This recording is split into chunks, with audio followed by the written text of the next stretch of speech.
नीतीश एक बार फिर से भाजपा की गोद में और सरकार बना भी लिया है, क्या कहेंगे? अब कुछ नीतीश बाबू के बारे में कुछ कहने के लायक बात रह गई है।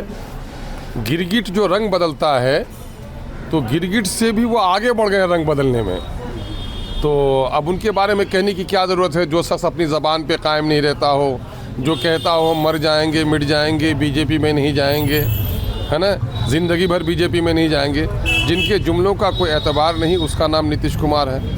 तो अब उनके बारे में क्या पूछ के लोगों को शर्मिंदा कर रहे हैं। बिहार का हर शहरी शर्मिंदा है कि पूरे देश में बिहार के मुख्यमंत्री के बारे में लोग ऐसे ऐसे शब्द बोल रहे हैं जो कहीं से शोभा नहीं देता। लेकिन क्या कहा जाए उसके बारे में। एनडी गठबंधन को जो संयोजक के तौर पर ये इन्होंने एकजुट किया था और एनडी गठबंधन अब जो है बिखर गया, क्या कहेंगे? भाई मैं कह रहा हूँ कि बिखर तो नहीं गया है, वो अपनी जगह पर काम कर रहा है। काफिले से एक दो आदमी के बिछड़ जाने से काफिला नहीं बिछड़ता, काफिले की बड़ी तादाद के बिछड़ जाने से काफिला बिछड़ता है। तो उसके बारे में क्या कहना है। एनडीए में इन्होंने कहा भी था, इनके दिल में छुपा हुआ था कि मुझे ही दूल्हा बनाएं, और ज़बान पे कहते थे कि हमको कुछ नहीं चाहिए। तो इसकी नीयत तो साफ थी नहीं।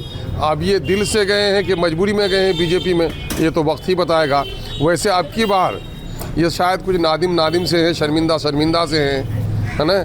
वज़ीर आला बन गए हैं लेकिन चेहरे की रमक और ज़बान में ताकत नहीं है कि वज़ीर आला बोल रहा हो जैसे। तो चुनाव आ रहा है, क्या एमआईएम का क्या स्टैंड रहेगा इस बार? एमआईएम का स्टैंड कल जो था आज वो है, कल भी रहेगा। एमआईएम इक़्तिदार की हवस के लिए लड़ाई नहीं लड़ती।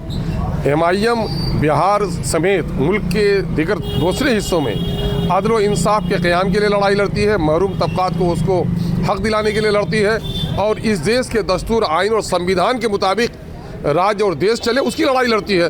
ये लड़ाई हर दिन हमको लड़नी है, हर दिन हम लड़ रहे हैं। तो क्या लगता है कि नीतीश कुमार का भाजपा में चले जाने से एमआईएम को फ़ायदा पहुंचेगा? फ़ायदा और नुकसान हम नहीं समझते। बहरहाल बिहार का नुकसान हुआ है, बिहार की तरक्की मुतासिर हुई है, और मैं समझता हूं कि फ़िरका परस्त ताकतों को जो भी साथ देता है वो देश को नुकसान पहुंचाता है, आने वाली नस्लों को नुकसान पहुंचाता है। भाजपा का मतलब है हिंदुस्तान, पाकिस्तान, कब्रिस्तान, गाय, मंदिर, मस्जिद, टीका, टोपी, ये शब्द उनके डिक्शनरी से निकाल दीजिए तो बिन पानी के जिस तरह तड़पते हुए मछली मर जाती है, बीजेपी मर जाएगी।